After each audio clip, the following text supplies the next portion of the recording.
And good morning. It is 8:07 on News Talk 1079. Welcome to a Monday edition of the Neil Larson Show. An unexpected headline this morning when I got into work. Pope Francis passed away overnight. He was 88 years old. And now lots of discussions, tangential discussions have ensued around who will replace him. And, of course, there's a retrospect on his impact on his life. He was the first Latin American, in fact, I believe the first pope from the Americas to serve as pope. And will that continue? I was chatting with Julie earlier. She says no earlier. And she said there's a lot of sentiment within the church that they want to go back to a European pope and not a Latin American pope. And there's always the politics of this, which it used to be. It's one of the reasons I grew up. I was never Catholic, but my pope was Pope John Paul. And I remember having tremendous admiration for him. He was just a good, he didn't seem overtly political, but he was very traditionally conservative and just seemed to love and to care about everyone around him. And as we have progressed as a society, we all know that politics has a way of permeating absolutely everything. And the papacy was not insulated from that. Pope Francis, of course, was on some issues far to the left. Now, some people would say that was to his credit, that he was reflecting a more compassionate and Christ-like worldview. To others, it was a pretty radical change for the Catholic Church to have a pope that was so vocal on a number of political issues. And now that raises the question. Already we've seen kind of the lineup of potential next popes. And it's all these cardinals from all over. So that will be what will happen in the coming weeks. Of course, we want to extend our condolences to Catholics today who may be struggling or in mourning. In fact, there's an official 9 days of mourning that have begun as part of the ceremonial portion of what happens when a pope dies. And there are live shots right now at the Vatican, and there are people converging on Vatican City this morning, and obviously so. Now, it's not going to be all about the Pope today. Of course, like I said, we want to extend our condolences. We're not going to have harsh criticism of the Pope today. Today's not the day to do that. But as we watch the process move forward, there's obviously going to be a political angle on it and a political component. We have new drama out of the state capitol over the flags being flown in front of Boise City Hall. And Mayor McLean took time out of her Easter Sunday to go down to City Hall and to reverse what had happened the night before. And what had happened the night before is a conservative activist showed up with a very tall ladder, extended the ladder up the flagpole, climbs up the ladder, and does not vandalize, shred, tear down, cut down anything that was damaging. Instead, took a hefty bag and stuffed the LGBTQ flag into the hefty bag and then tied it to the chain. And this activist also raised a flag that I'll be honest with you, I wasn't that familiar with it, but it was one of the early Massachusetts state flags that can be flown in times of distress or emergency. And frankly, that flag, there's verbiage that is protecting those sorts of flags in the law. So it was actually a legal flag to fly. Now, it may have been in violation of Boise City Code, which might say, only city officials can hoist flags on the city flagpole, but I don't know what the punishment would be otherwise. I really don't. So now the mayor shows up. It was going viral on social media, and the mayor helps a city maintenance worker unfurl once again the rainbow flag and take down the unauthorized flag that was placed there by the conservative activists. I need to get the name of that flag. I apologize. I don't have that for you right now. But you knew these things were going to happen. The mayor was asked about flying this flag, and it's clearly against the law. Clearly. And here's what she had to say. The state's AG, as well as the sheriff, has sent requests in letters to follow the new law. But the message we received from your office yesterday saying that the law includes neither definitions nor enforcement mechanisms and will continue to fly the flags currently on display at City Hall. How do you square these two things? And would you respond to people confused by your position in choosing not to follow Idaho law? Sure. You know, we received those letters and we're taking them under consideration and evaluation. And as I've said to the public, in the meantime, we will continue to fly the flags we've historically flown. And we do that because we have flown the pride flag for nearly a decade. And that flag says that we are unequivocally a city that's safe and welcoming for everyone. It's a symbol of our commitment to that. Okay, I want to stop here because there are multiple issues there. Number one, the word historically, she has a very low bar for what that word means. Secondly, let's say that, okay, 8 to 10 years of flying a flag counts as historically. That still doesn't give you justification to break the law that you've sworn an oath to uphold. I mean, can you imagine making that argument in a courtroom before a judge who's about to sentence you or a jury who's about to deliver a verdict on your crime? You're like, it doesn't matter what the law is because this is what we've always done, or at least for the last better part of a decade. That's not even an argument. This is more evidence that the left operates out of their emotion. What ought to be is equivalent to what is. And it explains so much about their approach to different cultural issues in life, where none of what she said is actually a rationale for breaking the law. She goes on. It's a part of how we tell the story of who we are as a city, and so we'll continue to fly the flag.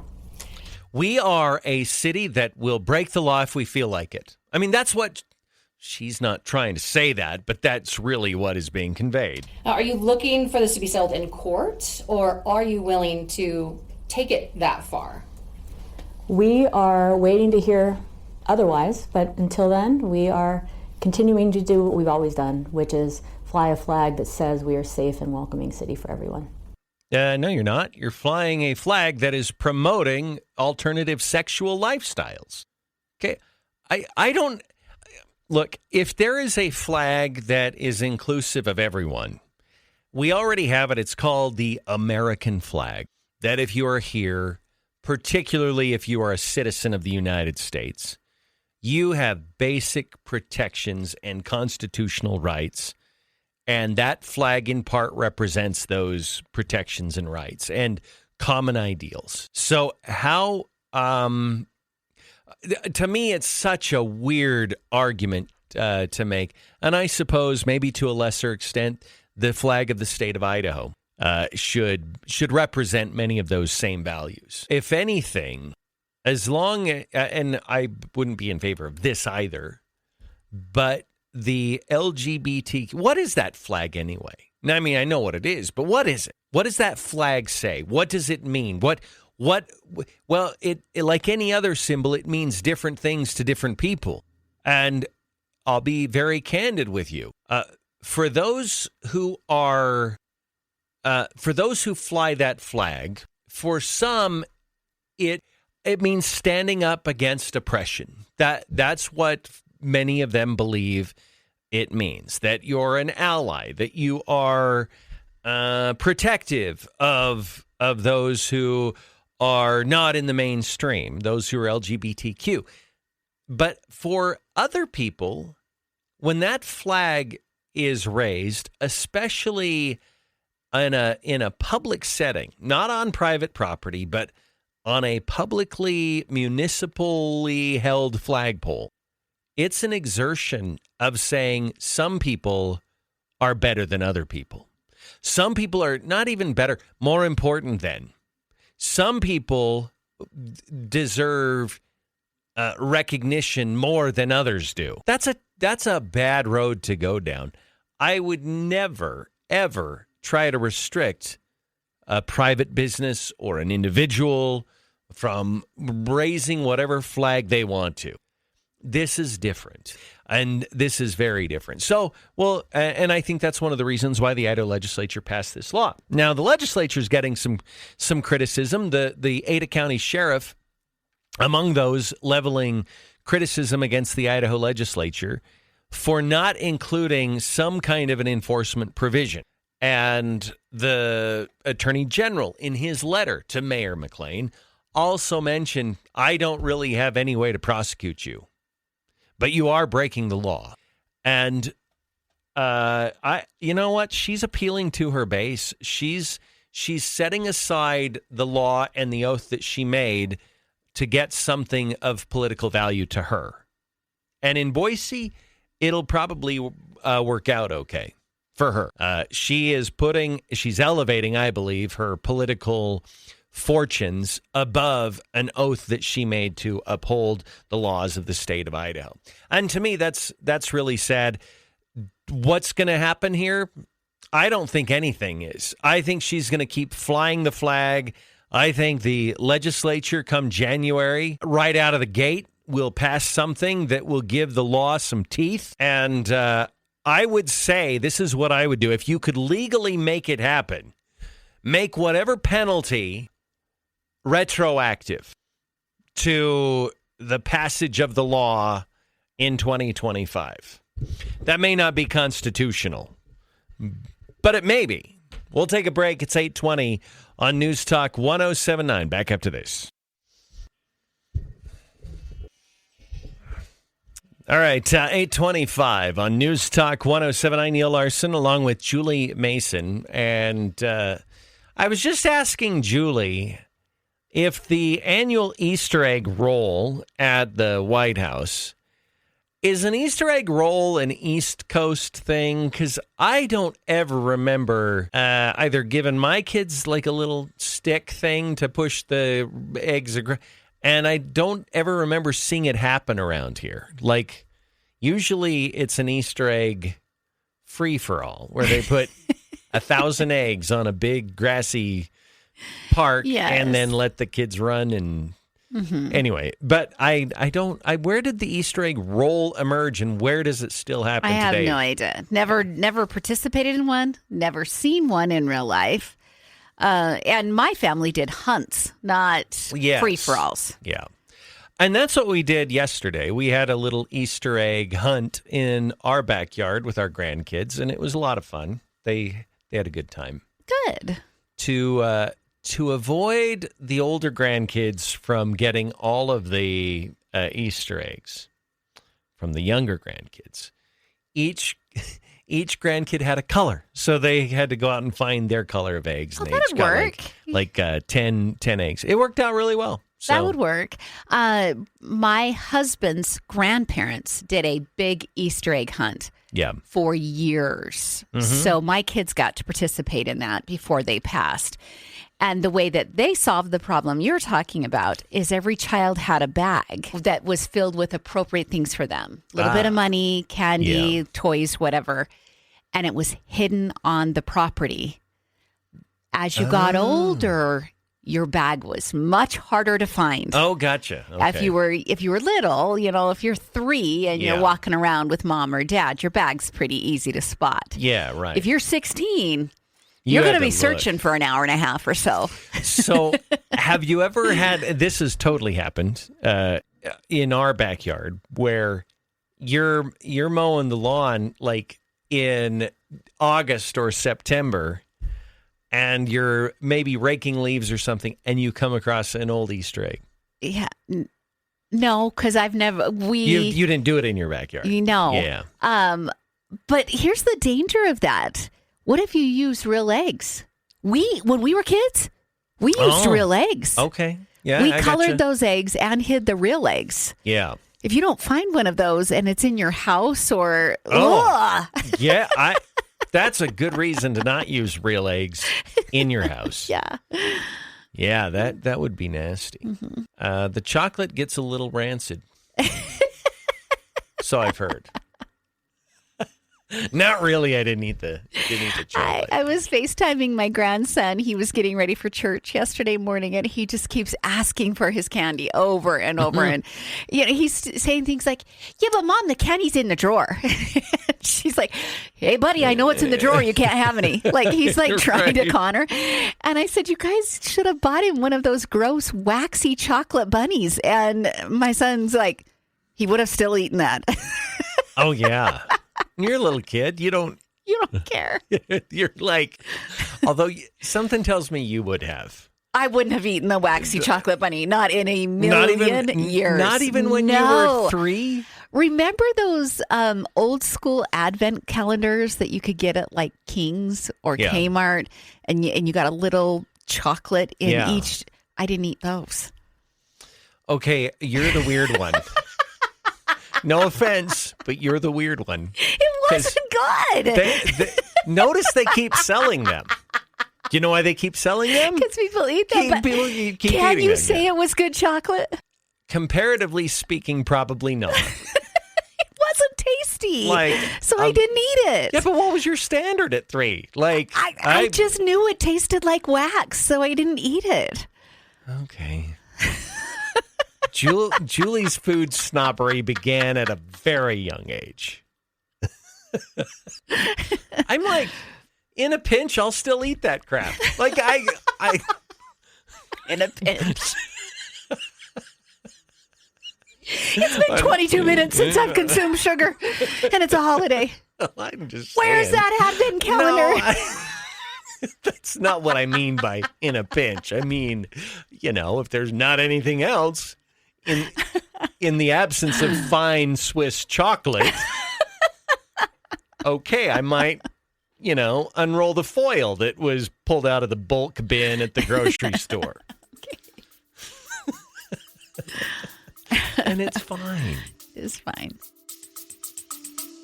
We'll be back after a quick break. Hey, it's Brad from Now 105.1 and QP99. I'm in the studio here. I love our studios, by the way. Ranger Rick back there. There's Neal and Julie doing their thing. Hey, when you want to advertise on the radio, what do? You call the radio station, right? But what do you do when you want to advertise on Facebook and Instagram and Hulu and Disney Plus and Peacock and the other TV streaming services? You can kind of click around on them and make guesses or read books or take courses online on how to do that advertising. Or you could call us at the radio station. At Sandhill Media, we take care of your local radio and digital marketing. So reach out to us at sandhillmediagroup.com and we'll make sure that your message gets heard and seen wherever your customers are. All right, it's 8:31 on News Talk 107.9 208-542-1079 if you'd like to join us on the program. You've always been this way, haven't you? I'm sorry. It's okay. I think people love that about you. It had to be really easy from my mother. She didn't, I wasn't going to ransack the pantry for anything. That's true. Yeah. Yeah. All the kids got store brand. You got Toblerone, right? Is that how that worked out? I actually didn't even ask for chocolate. Oh, yeah, you're right. You're not a chocolate. Because none of it meets your standard. That's why you didn't ask for chocolate. I'm figuring all this stuff out. I've always wondered, why does Julie not like chocolate? Give me a good Starburst. We'll be on better terms. Yeah, okay. What chocolate does meet your... I don't love chocolate, but I don't know. It's not like I search out really expensive chocolate. I just don't think chocolate tastes that great in shapes of bunnies or whatever. What does the shape have to do? Because they're not going to use good chocolate to make those. That's probably true. Mm-hmm. Yeah, because usually it goes to little kids who don't give a crap. Right. They're just like, oh, yeah, I'll eat that. Mm-hmm. Yeah. So I don't know, I've known this for a little while. The magic shell, the stuff you put on ice cream? Yeah. Do you like that stuff? I've only had it a couple of times in my life, but I'd be fine with that. Do you know how to make it? No. Chocolate chips and coconut oil. And then it will harden back up when you put it on the cold. Yes. Okay. Yeah. That totally makes sense. Because that's what I do when I make cookies and I drizzle them with chocolate. Yeah. It's some chocolate chips and some like coconut oil or some Crisco melted in the microwave. Okay. Yeah. That totally makes sense. Anyway, all right. It's oddly become a cooking show now here. So we'll be back. It's 8:33 on News Talk 107.9. All right, it's 8:38 on News Talk 107.9. Neil Larson and Julie Mason. Chris Van Hollen making the rounds on the Sunday talk shows over the weekend, defending meeting with MS-13 gang member Kilmar Abregio Garcia. Can you say with absolute certainty that he is not, nor has he ever been a member of the MS-13 gang? And did you ask him point blank? Well, Dana, what Donald Trump is trying to do here is change the subject. He changes the subject by talking about Donald Trump changing the subject. Way to go, Chris. It's such a basic question to be asking, too, about this whole situation. Okay. Kudos to Dana Bash for asking the question, revoking the kudos for not cutting him off and saying, that's not what I asked you, Senator. Yeah, do a follow-up at this point. Press him on it. She would not have been so deferential to any Republican had they evaded answering the question the way that he did. That whole meeting is weird, too. You and I were talking about this off air this morning. It's weird. I don't understand the clothes that he's wearing. They look brand new. The jeans look brand new. Abregio Garcia. Yes, the clothes look pressed and completely put together. They're having this like little intimate meeting over a table, and Van Hollen is sitting up close to him with his hands near Abrego's hands. Yeah. When's the last time you had lunch with a man and you did that? Thursday? No kidding. No, I never have. I never would. All of it was so just off for what was supposed to be our perception of what Abrego Garcia was going through. We had been fed this narrative by the mainstream media that this guy is in this white diaper-looking thing in a prison, probably getting assaulted. But nope, he's actually in brand new clothes, carrying a water bottle, brand new hat. Him and the senator are having an intimate meal together. It looks like they made a stop at JCPenney before they did the photo op cafeteria interview. Just weird. It is really weird. It is really, really weird. So am I supposed to feel bad for him? That's my question about whomever brought him looking like that. I don't feel bad for him. No, that's right. It would have been better. The optics would have been better if he was in a prison jumpsuit. I don't know what was happening there. And you find out that they days ago transferred him to this other facility. He's not even in a jail cell. He's in a room that has a bed and a lamp and a nightstand, and like he has nice digs that he's staying in right now. This is so ludicrous that we're supposed to act like this man who has clearly broken the law by being an illegal immigrant. Mm-hmm. Shelf the MS-13. I have no doubt he's part of MS-13, but shelf that. Yeah. He broke the law. Right.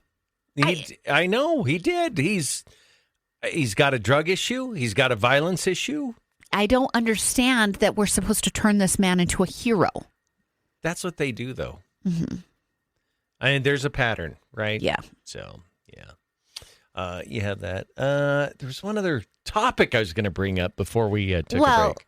The SCOTUS decision. We probably need to talk about that. Yeah. So on Saturday, the Supreme Court decided that, it was broadened quite a bit by the mainstream media. They ran with this narrative like all deportations have been shut down by the Supreme Court at this point. That is not the decision. The decision was made that a certain group of Tren de Aragua alleged members have to be analyzed in a court of law before they're sent out of America. Yeah, they're in Texas right now. I think, yeah. So that was the decision. Conservatives were very upset about it, very upset. And Justice Alito was pretty scathing in his rebuke of his fellow justices. Directly against his colleagues on the court. Yeah. Yes, yeah. So if you're hearing, scuttlebutt about the SCOTUS decision this morning, don't get swept up in what the Democrats are making this sound like, because that's not what it is. Yeah, no, that's true. That's true. And I think there's, danger isn't the right word, but I think it's foolish for them to inflate this Supreme Court decision into something bigger than it is, because Trump can still fully deport people who are here illegally. Yes. It was just a small slice of people that the Supreme Court put the stay on, but the deportations are still happening big time. Yes. So what the Supreme Court is asking for these people in Texas, these alleged members of Tren de Aragua, is that you show proof that they're members of that before you use that for a reason to move them out of America. And so I don't know why it's specific to just these people. And this is ridiculous on a one basic front. Every president deports people. Yeah. Every single one. Yeah. So do Democrats really expect the courts to step in for every deportation at this point? I think Democrats expect the courts to do everything they can to stop everything Trump tries to do. Yeah. You have Gavin Newsom trying to file a lawsuit to stop the tariffs because he thinks it's going to hurt California, whatever. So, I think your answer, I know you asked it rhetorically, but I actually think there is a real answer to that question. They're just going to throw up every possible roadblock they can, because I think there's part of it that they know these things are very successful with the American people. The optics are pretty darn good that Trump is deporting gang members. That's just a policy that most Americans are going to get on board with. And because there's a follow-up to that, why are they here in the first place? Why were they allowed to come here in the first place? And so they don't want that policy to carry forward. But I think it backfires on them, because then they get to have the optics. They get saddled with the optics of trying to keep gang members in the United States of America. That's terrible for their brand. And not understandable. Why would you want these violent criminals walking among your family members? Yeah, I don't know. If you just go down to the basic humanity of it, there's not a single senator or representative who would allow these people to put up a tent in their backyard, Julie, or to stay in their home. Reducing them down to a descriptor like violent criminals misses the nuance. And sure, you hold on to them. Of the overall conversation. You hold on to them. Go right ahead. If that's the nuance you need, you provide them a room to rent in your home. Yeah, agreed. Yeah, I think they should. And maybe Chris Van Hollen. Well, look, Abrego Garcia is not coming back. He may come back only very temporarily. They file the paperwork, and then he's just going back to El Salvador. Yep. Yeah. So maybe the courts are doing the stay because when it comes to due process is very important if somebody is going to be incarcerated. If they're simply going back to their home country, then that's just a different conversation altogether. Yes. And so if they're not claiming asylum, if they're, legitimately claiming asylum, then they're going back to a place where they're relatively free. But if you're going to incarcerate someone, I can see how the courts are making the argument you have to do some due process here and prove that they're actually gang members. So yeah. Not that I agree with it. I'm just saying I understand the argument. Oh, I totally get that too. The issue is that you have not legitimate judges. You have Democrat appointed judges in various areas who are going to say, no, you can't send them, even when there's overwhelming proof that this person is a member of Tren de Aragua and has broken the law. Yes. Yeah. Someone said SCOTUS is corrupt. You just can't say it on the air. Well, I can say you said it on the air. All right, we got a break. It's 8:47 on News Talk 107.9. It's a Monday morning. If you'd like to reach us, We'd love to have you on the Stones Automotive Group call and text line. That's 208-542-1079 if you want to comment on the Pope's passing. You're free to do that. Also, Flaggate in Boise. Interesting developments from over the weekend. And Chris Van Hollen's media tour. It's all coming up. 8:52 on News Talk 107.9. Julie, minutes ago, we got this text from a listener. The Idaho legislature is an abject failure. They passed the law with no consequences for breaking them. I would like someone from the legislature to explain what they did. Okay. Well, we had that. Yeah, we actually did. We talked about that last week. Sent out a couple of texts to lawmakers who typically listen to the show and I knew would answer quickly. Yep. And we had a lawmaker who, before answering us, reached out to Heather Scott, who authored the bill. Yeah. And Heather's response was that when the bill was written, the assumption is that if you were an elected official, you would obey the law. Yeah. So they didn't feel like they needed to put a penalty into the law. Which...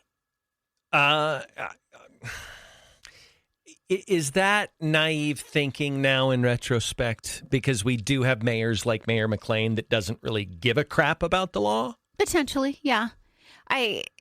You can appreciate the if all of that is accurate, you can appreciate the purity of being a lawmaker, that you would think if you write a law, people are going to obey the law.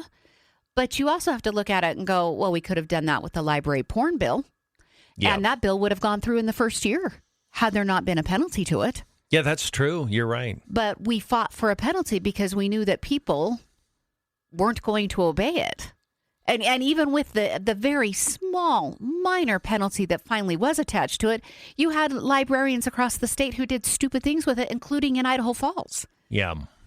So, yes, it does feel a little bit like you got duped because obviously you understand you have to put penalties into these things because some people aren't going to obey. You know, it was years ago, speaking of the library, but a totally separate issue. They did away with late fees. Oh, yeah. Guess who stopped taking books back to the library? I mean, there was just not that much urgency. Right. Like, I try to be a good citizen, and I do, but like if I knew I was going to get dinged 50 cents a day or however much, I'd be like, okay, I'll make that stop. But when you have a busy life and you have places to go and things to do, it's like there's no or else. Mm-hmm. So you have to put an or else into the law, or else you're going to have an issue. Well, what if you knew that every time you got pulled over for speeding, it was just going to be a warning? Right. That'd be great. Do you know how much time I'd save? Let's go to the phones. I think we have Representative Barbie Hart. Barb, we have about 3 minutes. How are you today? Hey, guys. I'm just doing fantastic. And as you can well imagine, I'm listening to this conversation and just thought I'd chime in. Ironically, I spoke with Heather Scott, Representative Scott, last night. And one of the things I told her, I've seen such crazy responses to this, just as you had shared, that somehow we had failed. You know, shame on all of you. We go there, we work really hard trying to correct what the left puts in, and this is my thought. This actually has been a huge blessing in disguise. What you guys probably don't understand is there had been a huge push, especially starting a couple of years ago, but a huge push to do away with private causes of actions, or essentially penalties. Now, the private causes of actions would be more, related to maybe school and your child, yada, yada. But this, more than anything, is a shining example and gives us, in my opinion, leverage moving forward to say, absolutely, we have to put a penalty in there. And I now, after what's happened, I think it's going to be really, really hard to argue with that. The Senate, particularly led by former Senator Abby Lee, and even the Idaho Falls City Club that brought in a group, it was out of Texas, I can't remember, TRC or something like that, saying that these private causes of actions, these penalties, were only going to create tort claims, which is completely and emphatically wrong. This just goes to prove we need them. And so I think it gives us huge, I wouldn't even say cover, but the ability to really do this moving forward. So as I told Heather just the other day, I said, gosh, what a blessing in disguise. So that's the way I look at it. Everybody needs to calm down. That flag's going to fly for another, 9 months, and there's going to be a penalty. My penalty, the way I'm looking at it, because the city of Boise has actually disobeyed quite a number of things. My penalty is in the form of, what do they do us if we park in the wrong place? They give us a ticket. What about $1,000 ticket from state funds, state sales tax funds, for every day you fly that flag? Something like that. I see it being resolved quite easily. Barb, I know there may be constitutional questions with this, but if you pass that, and I would assume it'll get passed early in the session this next year, could you make those penalties retroactive? Because she knows she's breaking the law. Yeah. True, and she's basically stood up there and taunted us, which to me I wouldn't do, but she's taunted us like that there's no penalty. Okay, Mayor, that can easily be solved. But, no, I don't think that you can, but I promise we're looking into it. Okay. Currently. All as right. we go. Okay, Barb. Anyway, that's my 2 bits, guys. Thank you so much. All right. Thank you for the call, and thanks for all your work. So Yeah. And that is one way to really look at it, because they've already committed they're going to address this, and it probably will be one of the first things that happens. I can share the person who texted in their frustration that there was no penalty attached to the bill. I wouldn't go to fisticuffs, but I will challenge them on saying the legislature's an abject failure. They are not. They had a fantastic session this year, and got a lot of great stuff passed. So, all right, that's hour one. We will break away for the news here really quick.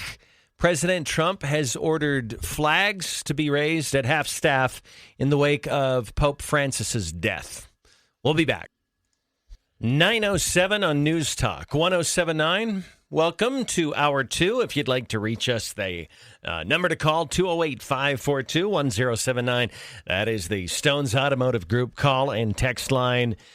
And our condolences to our Catholic friends today as Pope Francis passed away at the age of 88. Last night, it follows up, I would say, months of failing health. We went into the Easter holiday, though. He was making public appearances. He did a Pope-mobile tour on Sunday around Vatican City, and thousands of people were there. And he waved to them and greeted them. He also met with Vice President J.D. Vance, so he had somewhat of a schedule. I don't know how full it was, but his health just failed him overnight, and he's passed away at the age of 88. And already, Julie, I'm seeing the lineup of all the different cardinals that could be under consideration to replace the Pope. Yeah, it'll be an interesting next couple of weeks. There was mention that by Wednesday he will be laying in state, our version, Yes. He'll be in a coffin, and people will be able to walk past. The mourning lasts for 9 days. They'll begin their meetings very quickly, following the funeral. Everyone's going to be there anyway, so that kind of makes sense. Yeah. They'll begin their meetings, and then there is no time frame of when they'll have the conclave, but it should happen pretty quickly. Yeah. Yeah, I do think they try to move pretty quickly on this. And also, I think where the death is not that sudden. I mean, we didn't know it was going to be last night, but it's been on a lot of the Cardinals' minds. I would imagine that gives them somewhat of a jump start to be thinking about a replacement as well. So a lot of their thoughts and where their heart is on this has probably already been developed somewhat as they begin the discussion. I was watching a report on this morning, and they were talking with someone who had covered the Catholic Church for 3 decades. Yeah. So very aware, have gone through other conclaves, understands what's going on. And they asked the question, are there cardinals that have been lobbying for this position? Yeah. And they answered, that's an uncomfortable thing for Catholics to think about. But the answer is truly yes. There's been plenty of cardinals who have been saying, I'll take it, I'll take it, I'll take it. So there probably is a short list that has already been developed. Do you have to be one of those that... I don't know. I don't know how they're going to tell you the Spirit decides anyway. Well, sure. This is God's choice, right? Yes. So theoretically. Yeah. But I would say from a process standpoint, I would want to choose the reluctant, not the eager. Yeah. I don't know. I don't know how they work it. I don't know. So, yeah, okay.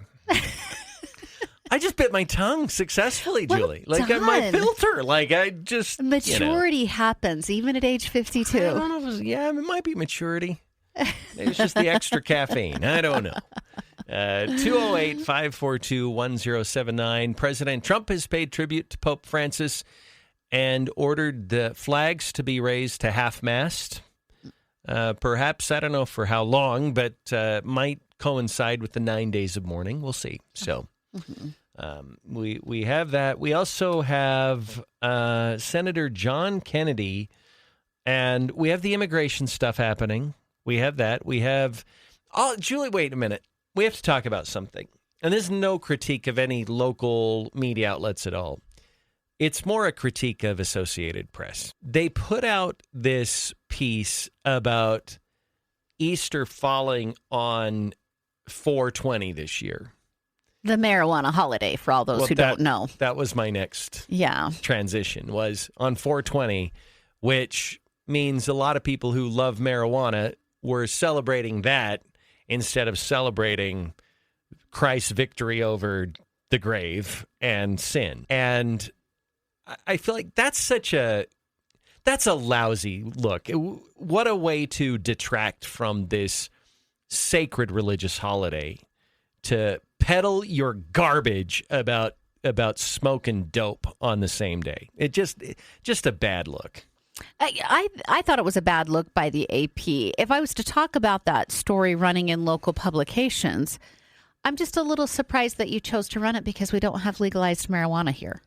So it's actually not that relative to Idaho. It isn't relative.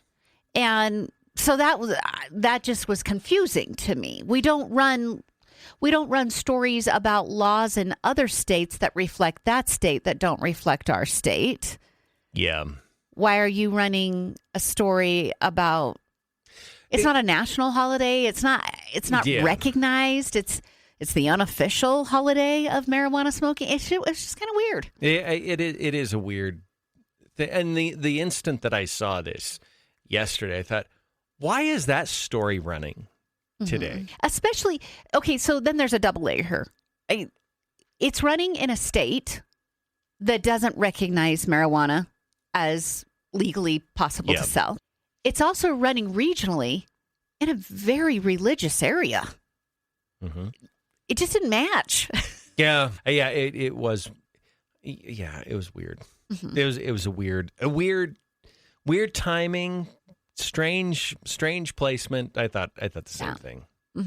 But that's AP. You know, they have more time now that they can't go to the White House, so they write stories on marijuana. Are they still banned from the White House? I don't think so. I think they had to come back. Yeah. I think a judge, one of the injunctions that is happening, I think a judge said they had to come back. Do they still get their cushy seat, or do they just have to stand in the back? Well, no, you know what's happening is that Caroline Leavitt is just very in control of that room. And when she isn't going to call on you, she isn't going to call on you. And they don't hide it. They just look at you and say, no. Yeah. And I mean, this is happening to Caitlin Collins. I sent you a video from a different angle. It was from another reporter's angle of that brouhaha that happened when the El Salvadorian president was there, and Caitlin Collins and the El Salvadorian president had that back and forth. The looks that Caitlin Collins is getting from the people in that room are pretty abrupt. Like, you just don't know when to say when, do you? Right. I remember, I think the feeling was the same back in Trump's first term with Jim Acosta, when he would not shut up. He just kept asking questions to no great benefit of anyone. And I think people who hated Trump were cheering him on because it was just creating chaos, they thought, for Donald Trump.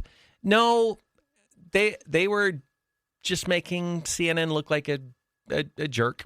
Yeah. Basically. Well, and I think that's what's being accomplished with Caitlin Collins. She thought she was doing gotcha moments in that exchange from about a week ago. It wasn't gotcha. No. You were defending criminals. That's what it looked like to everybody else. Yeah, it is weird. And, I don't know how many truly courageous journalists we have. That's not me saying there aren't any. It's just repeatedly asking these questions over and over and over again. That's not courageous journalism. That's just pestering. There's a time for it in certain contexts, but in the context we're talking about, no, you're just being a pest. Well, the irony here is if it had been Peter Doocy and Biden and a foreign leader, they would have skewered Peter Doocy. They would have said he was out of line and that was disrespectful and there was a foreign dignitary there and why are you acting that way? Her own left-leaning peers didn't call her out on this at all. Yeah, that's true. Yeah, frustrating. All right, 208-542-1079 if you'd like to join us for the program this morning.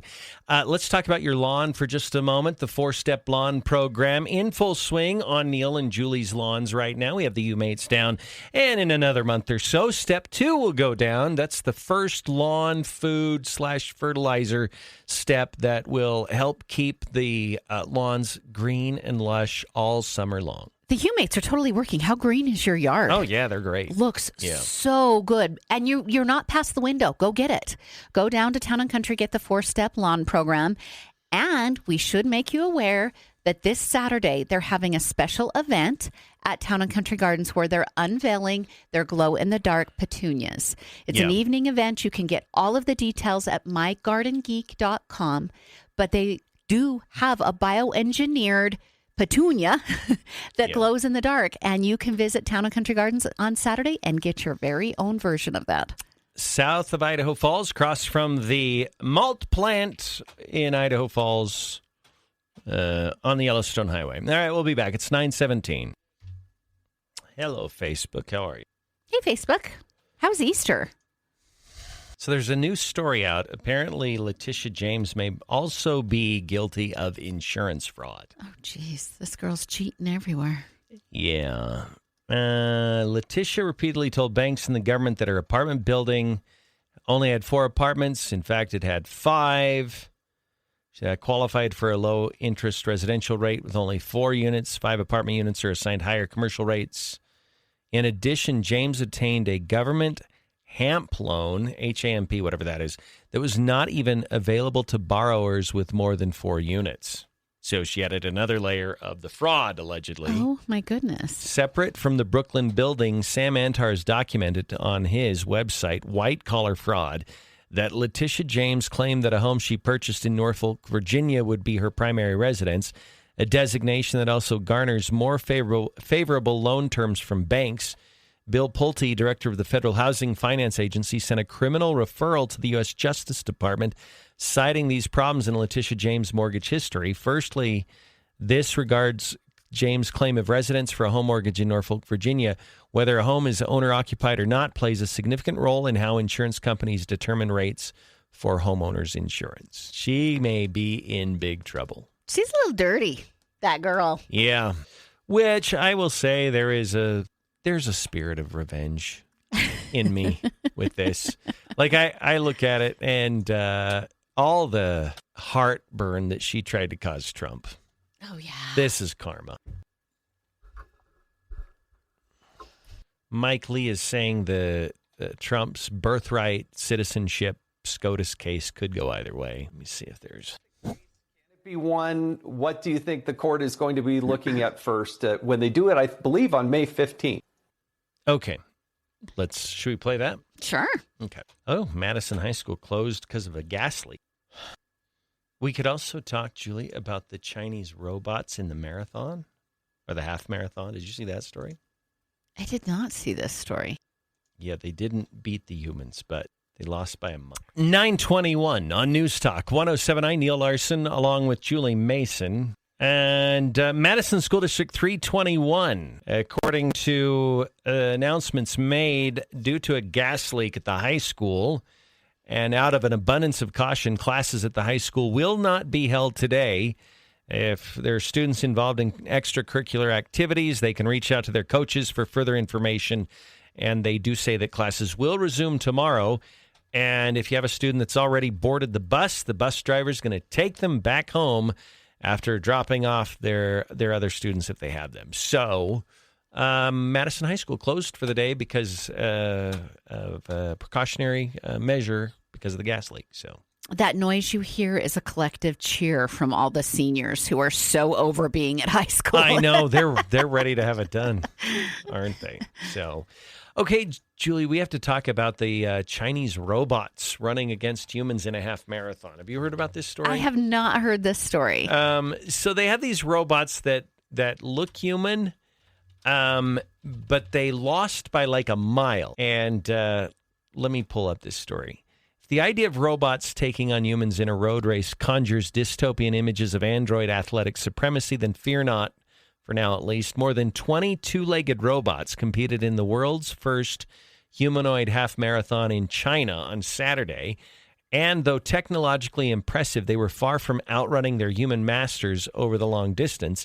Teams from several companies and universities took part in the race, which still boasts the more sophisticated models. And the chief of the winning team said their robot, though bested by the humans in this particular race, was a match for similar models from the West at a time when the race to perfect humanoid technology is heating up. They said hotting up. Coming in a variety of shapes and sizes, the robots jogged through Beijing's southeastern Yishuang district, home to many of the capital's tech firms. Over the past few months, videos of China's humanoid robots performing bike rides, roundhouse kicks, and side flips have blown up the internet, often amplified by state media as a key potential driver of economic growth. So, creepy? A little, but I've seen some pretty creepy videos of robots, and it just feels unnatural to have them acting so human-like. They look like robots, but they do everything that humans can do. Yeah. And I think that would be the weird part of this, is that they're running. My question would be, why weren't they faster? Because I think if you were to ask 100 people at a big box store, did the robots win? I think most of them would have said yes. Yeah, that's true. Because of Hollywood. Yeah. So why didn't they win? Is it because they had to be so bulky for charging purposes, like to keep them maybe with power? Yeah, and maybe they've got them only they can only run at a certain pace, the way they're geared or engineered. Mm-hmm. Maybe any faster, they have balance issues. I don't know either. Although I will say this, it's still very early on. I would bet you if you give it 5 or 10 years, those robots will beat every human. I'm sure they will. Just give it time. Yeah, I'm sure they will. Is that a future you fear? Like, because I will say this, and who know, with quantum computing, mass production, economies of scale, all of that, how far away are we from just having a robot at our home doing our cleaning, mowing our lawns, doing a Rosie? Yeah, right, exactly. Like I look forward to that day. Mm-hmm. I think we'll definitely get there where robots will be mowing your lawn, and I think that absolutely can happen. It does make me a little nervous, and there would be people who love technology who would say that's stupid, because there were people that were scared of inventions that we have now that are just regular. So get on board with it. And I get that. It's going to happen whether or not I'm nervous or not. So is there an added creep factor because anatomically they're built like humans? They have legs with hinges where our joints are and arms with hinges where our joints are. They even have something that looks like a head. Like, is the fact that they kind of look like us and their movements mimic human movement, that for me that adds the creep factor.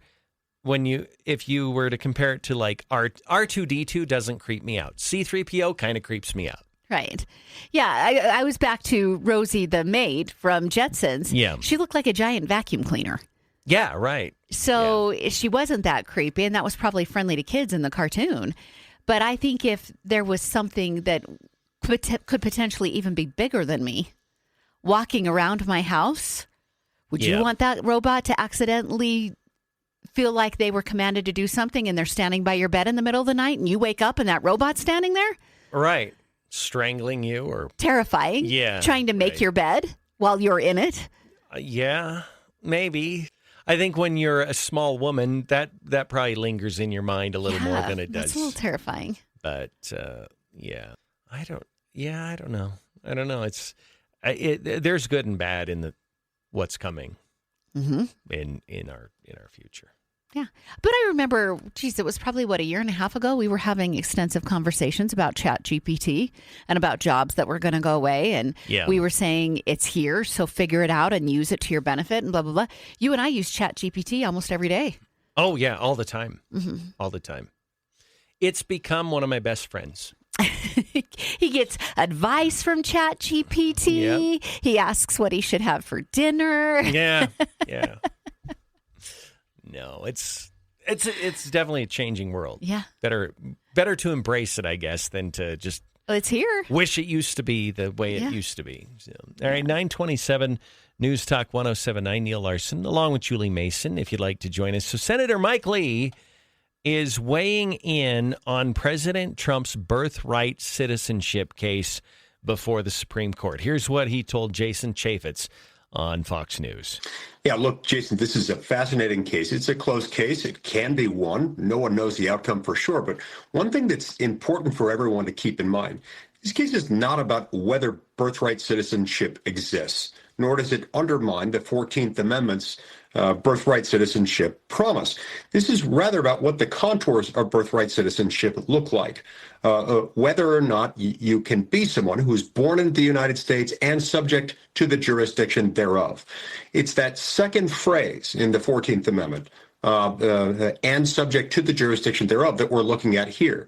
What President Trump has done is issued an executive order directing agencies prospectively not to recognize the birthright citizenship of people born after the moment of this order's issuance, saying that they won't be recognized as birthright citizens unless at the time of their birth they had at least one parent who was either a citizen or a lawful permanent resident. And so this is a close question, is it a debatable case, and I think it could go either way. I look forward to hearing the arguments, and I hope that the Supreme Court will sustain what President Trump's trying to do to clean up this invasion that President Biden invited into our country. That's the most important point of all. This is another mess that Biden's making that Trump is having to clean up. I think this is a politically intelligent move on Mike Lee's part. If he's going to be asked this question, then he needs to make sure his answer isn't that he's a Supreme Court quote unquote denier, because that's definitely going on right now.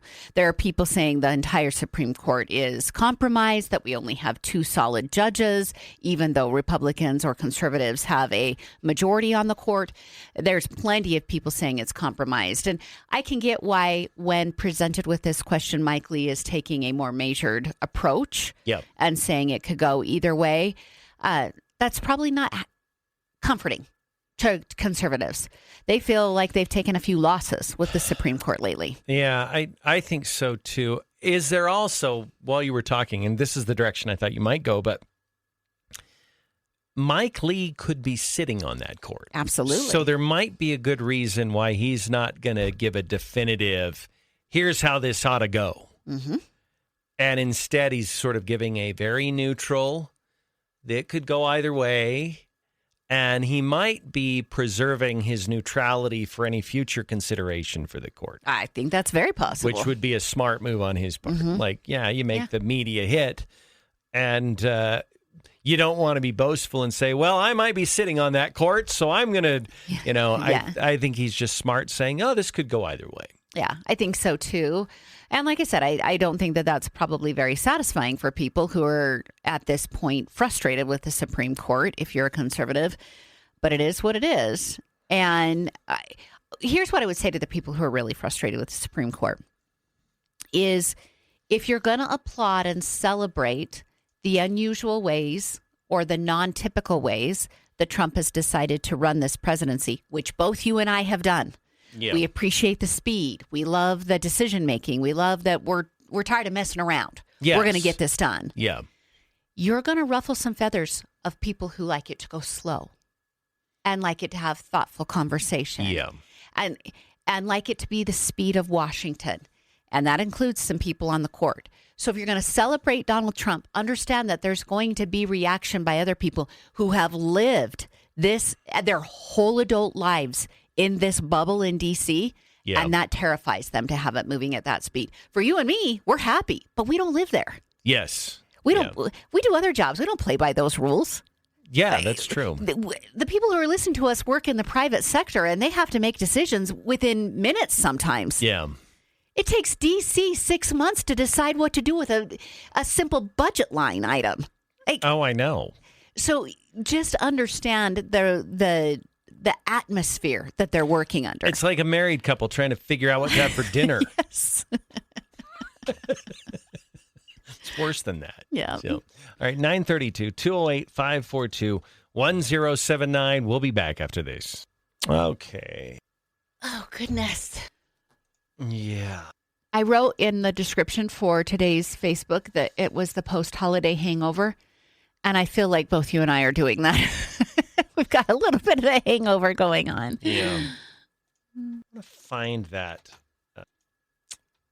You know what? I think it's actually in a thread of an X that you sent. I didn't read the piece on Jordan Redmond. Did you read it? I didn't. I actually sent that was it this morning or way late last night? I just saw it. Yeah. My take from the headline on Redmond was if the Idaho Statesman is already doing a piece on him, they're scared.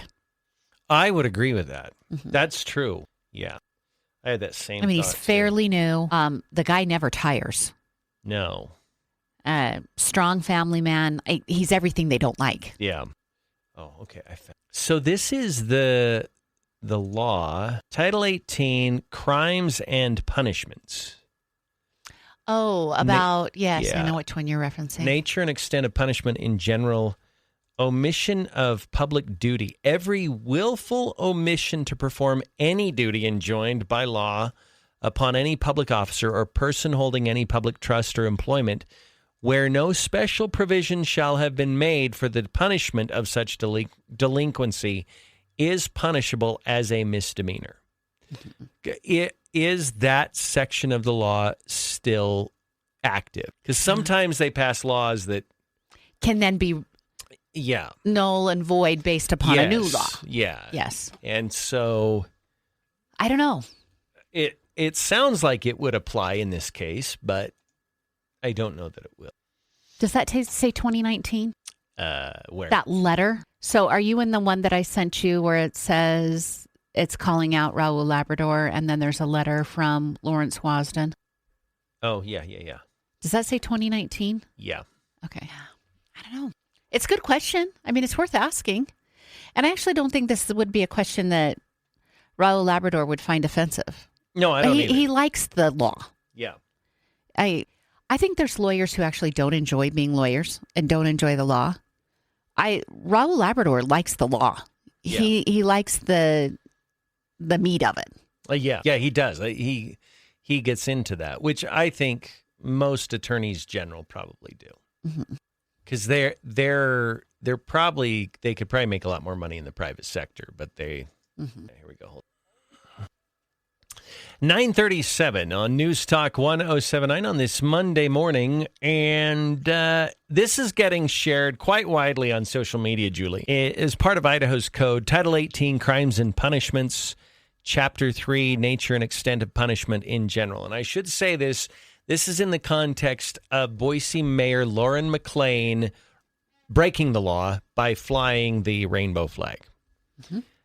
Omission of public duty. Every willful omission to perform any duty enjoined by law upon any public officer or person holding any public trust or employment where no special provision shall have been made for the punishment of such delinquency is punishable as a misdemeanor.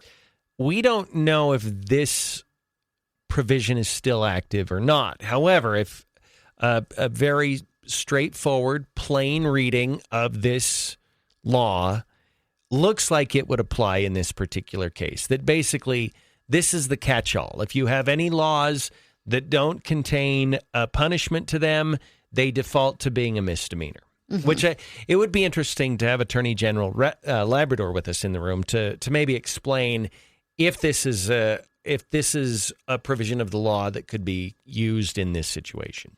It would also be interesting to know if this has been enacted in other occasions in Idaho, like what's precedence? Yeah. With using this. So the follow-up to this is, and I frequently ask ChatGPT these questions, so maybe we can do that on the commercial break, is if it's punishable as a misdemeanor, what's the fine? Yeah. And if is that fine a one-time fine? Is it a fine by day? Is it what's the fine? Yeah. Because different misdemeanors can have different fines and sentences. So if it's a simple $50 charge or whatever, then she doesn't care. She'll take it. She'll open up her own wallet and pay that as that's true. A token of her virtue, right? Yeah, that's a good point. Mm-hmm. And can you be jailed for it? Yeah. She could face jail time, which would probably end up helping her more than hurting her. Right. So, yeah. I think it goes back, and I appreciate that Representative Ehart called the show last hour to give some clarification that the silver lining in all of this is now there is a lot of whining and moaning over this this right of action, and like you can sue the library if they peddle porn to your kid. Mm-hmm. That the law proactively states that you're able to do that. I think there's a pushback against that from Democrats and some squishy Republicans, and I think this is a good example of why you've got to include some kind of punitive action if you're going to pass a law for anyone in Idaho saying you need to do this. The or else part that we've been talking about. Yeah, and she's right. I did appreciate her phone call, too, that now this actually kind of gives them the legitimacy to put that in. I know they don't want it said that way. Yeah. But it's part of an ongoing argument. And before her phone call, I had said the porn and library bill, it would have been passed the first year if there had been no punishment attached to it. Yeah. The big heartburn for everybody was that initially it was far too aggressive. The punishment was far too aggressive, and people were like, "Jail the librarians!" Like the freak out that was had by the left. Yeah. So the reasons are being laid out by the mayor of Boise for why we need to have some sort of punishment in there. That's true. In a sense, she's giving us an argument. Yeah. To put that in there. Yeah. So thank you, Mayor McLean. Yeah. And I mean, basically, Representative Ehart said it's not going to be enjoyable to have that flag flying for the next 9 months, but we'll survive. Yeah, that's true. We'll survive, and then there will be a penalty put in, and she will have to take it down. Well, this is what I don't understand, and I don't know if it's an infantile reaction on McLean's part. There are so many ways that you can virtue signal that are not in violation of this law that was just passed and that is fresh on everyone's minds. There are other things that you can do to say we care about everyone in Boise, including LGBTQ people. You don't have to choose the one illegal route to convey that message to people in Boise. Well, she already does those other things, right? She shows up at every rally. She's at Pride Days. She has those people surrounding her all of the time. She's already representing those people pretty heavily in comparison to her other constituents. So really, she's just thumbing her nose at the Idaho legislature. Yeah, that's what it is. It's a double middle finger at them, which I don't think ultimately it may feel good right now, and it's easy to stand on that pedestal. I don't think it turns out well for her at all. Yeah. Look at Marlene Trump. She finally left because she tried to do the same thing at Boise State and realized this is not an ecosystem that's friendly to people like what I'm trying to do. Not super enjoyable. Yeah, to far leftists. And so we'll see. And apparently this whole bumper sticker ethic of coexisting, we're not able to do that, apparently. Well, the bumper sticker theme sounds good on the bumper sticker. But they don't believe it. Yeah, they don't want to coexist. They want you, me, anybody else who doesn't belong to their group to change to them. Yeah. That's not coexisting. Yeah. Basically, the coexist bumper sticker is actually a lie. It's a fraudulent tagline. It is, yeah. It's a fraudulent tagline for a movement that actually doesn't have a place for me to be a straight white woman and for you to be a straight white male. Yeah, I'm also Christian. Well, we could add that to it Add as well.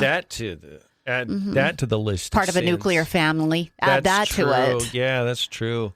The carbon footprint that I mean, I brought 5 kids into this world. How dare you? I know. Can you believe it? I know. It's crazy. I'm the Sasquatch of carbon footprints. There's so many jokes. I know, right? All right, 9:44 on News Talk 107.9. Let's take a break. We'll come back after this. So, do you think now that another thing this does is it ensures that the legislature, when they pass these laws in the future, they do add a penalty? I think that will happen. I think they need. I feel like this is not really harsh criticism, because I don't think their assumption is unreasonable that if you are a public official, you're elected especially, and you've taken an oath to uphold the law, that you're actually going to do it. Mm-hmm. Like, I feel like if that's what Heather Scott was assuming, that's not unreasonable for her to do that. That if you're going to be grown up enough to be the mayor of Idaho's largest city, you're also going to be grown up enough to say, sometimes things don't go the way that I'd like them, but I love the law anyway, and I'll uphold it. Mm-hmm. She's not there yet. She is not mature enough to be that way. That's the word I was just going to use. I think if you listed attributes of people who belong to the LGBTQ movement, maturity wouldn't be among them. Yeah. Especially for the straight liberal so-called advocates. Mm-hmm. Mm-hmm.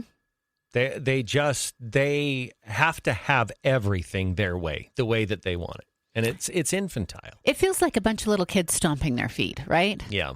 And I would warn, I don't know what the word is, but remind Republicans, don't fall into that. Don't be those people. Yeah. Because we can be on conservative sides too. So don't be those people. Yeah. Because I think you automatically lower your IQ points, even if you are a very intelligent person. Yeah. The perceived IQ goes down, and you don't want that. You've worked really hard to become a smart adult. Yeah. And then the perceived maturity goes down, and you don't want that either. Yeah. Yeah, you're right. You don't. But like attracts like. Mm-hmm. And so I think if it's the infantile people that think it's okay to just ignore laws you don't like, they support her in that because she's like that too. So can Abrego Garcia, can his wife go be with him in El Salvador and kids? Is that something El Salvador would allow? I don't know. That's a good question. Do you think she'd want to? Well, if she loves her husband, yeah. I mean, she's scared to death right now. I think she probably is too. I was thinking about her the other day. I don't know what a good decision is for her. Yeah, I don't either. Do you stand up and support him? Do you hide? I don't know. Can you hide from MS-13? I don't know. And do you want your kids around that? Yeah.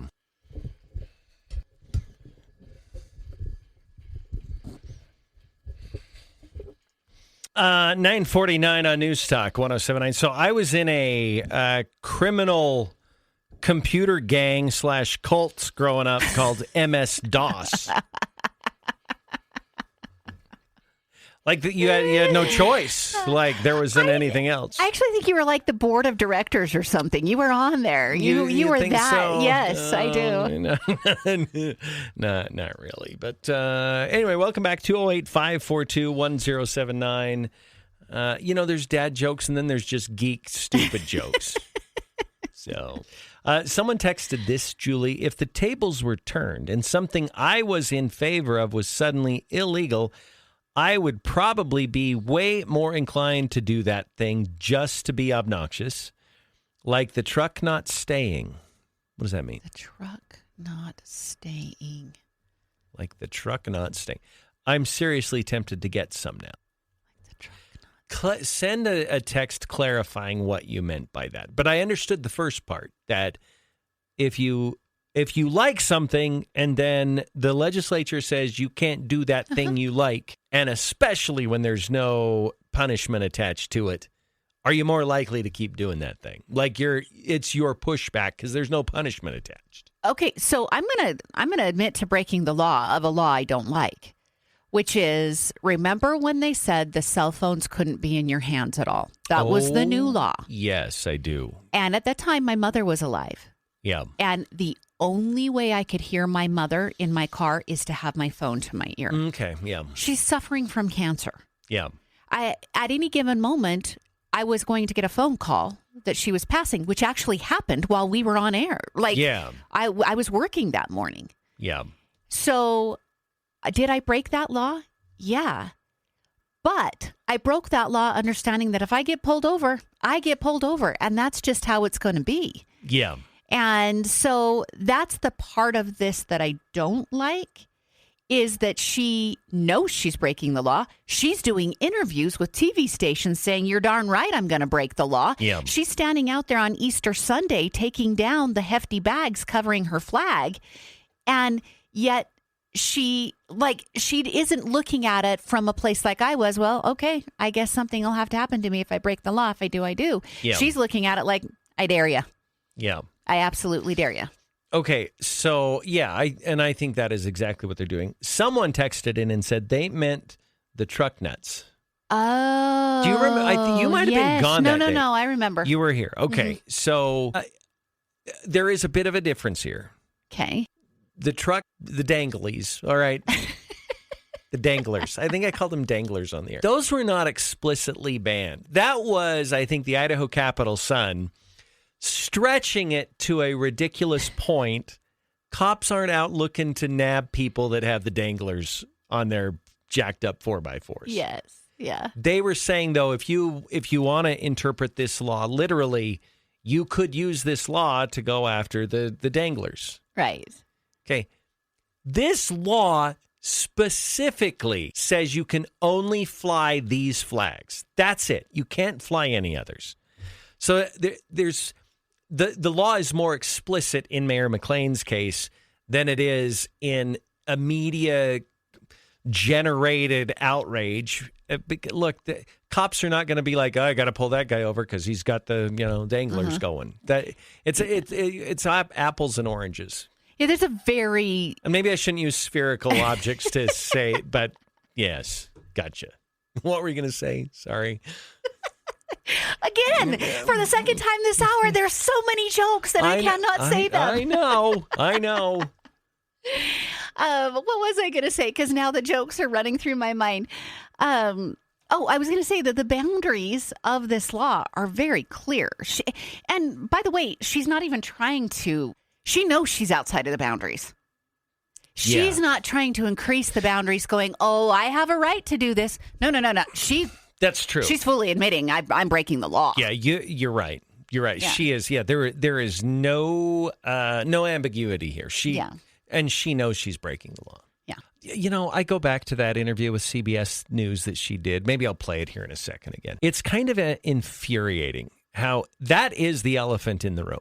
Legislature passed a law. You're in clear violation of it. And she goes to these bromides of, we want everyone to feel welcome here in Boise. Okay, lots of ways to make people feel welcome in Boise. Mm-hmm. And you're acting like you have to have this one way to make people feel welcome in Boise. If that's true, number one, you are about the least imaginative person ever. Mm-hmm. Just state what you're doing. Say, I don't give a crap what the legislature thinks. I'm a far woke leftist, and I'm going to keep doing this. Right. Well, and I think she's her body language, her words and everything, they're actually portraying that. Because when you say it's always been this way, it's her version of that's not the point, Paul. Yeah, that's true. It's her going, it's always been this way, so just shut up. No, it hasn't always been this way. No. You haven't always had this flag flying, so don't say it's always been this way. Yeah. And you're right. She's fronting that, well, good people would do this. When was Boise incorporated? I don't have a clue. Hold on. Please hold. Okay. Where are you now when I need you, co-pilot? Come on, man. Let's see. Date of incorporation. Oh, now I'm just getting Secretary of State websites. It doesn't matter. Let's say Boise's been around for 100 years. Okay. They've been flying the rainbow flag for less than 10% of that. Yes. Amount of time. Yeah. But she's gonna go on an interview and make you talk down to you, be condescending to you, and just go, it's always been this way. Yeah, I know. It makes no sense. So, 1863. It's been around for 160 years, Julie. Wow. It's not always been this way. Yeah, that's true. All right, let's talk really quick about the glow-in-the-dark petunias. They're coming April 26th. Mm-hmm. That's a Saturday night, 6 to 10 p.m. You'll want to be at Town and Country Gardens. They're going to have music. They're going to have food trucks. It's going to be a big event. And most importantly, your chance to buy the Firefly Petunia, which is a glow-in-the-dark petunia. Super cool. You can learn all about it at mygardengeek.com. That's the official website for Town and Country Gardens. So super easy website to navigate. And when you go there right now, that petunia event is right. It's front page. You don't even have to go searching for it. So all the details are there. There's also a chance to get a VIP ticket if you sign up for the newsletter. So that's another reason to go to mygardengeek.com and sign up for their newsletter. And as a side note, I get the newsletter. I'm sure you get the newsletter. It's super informative. Yeah. So it's just a nice thing to have. Lots of cool stuff. And of course, get your 4-step lawn program and all your lawn and garden needs at Town and Country Gardens, south of Idaho Falls on the Yellowstone Highway across from the malt plant. And Julie, we have they just hung up. Shoot. I was going to give them the last You were going to get minute. the last word on the show and you hung up. Right. Well, there's always tomorrow. But will we be talking about danglers tomorrow? Probably not talking about danglers tomorrow. Probably will not be. So, all right. 9:58 on News Talk 107.9. That's going to do it for the program today. Be sure and join us. We'll have the latest on what's happened with Pope Francis, who, of course, passed away overnight at the age of 88. It seems like we're having every day or every other day a development in this Boise flag fiasco. Mm-hmm. We'll talk about that and all the other news ahead. Anything else? Final words of wisdom to impart to our any wisdom? Beloved audience? Ration out your candy. Don't eat it all in one sitting. Half our audience just went too late. It's already gone. See y'all tomorrow.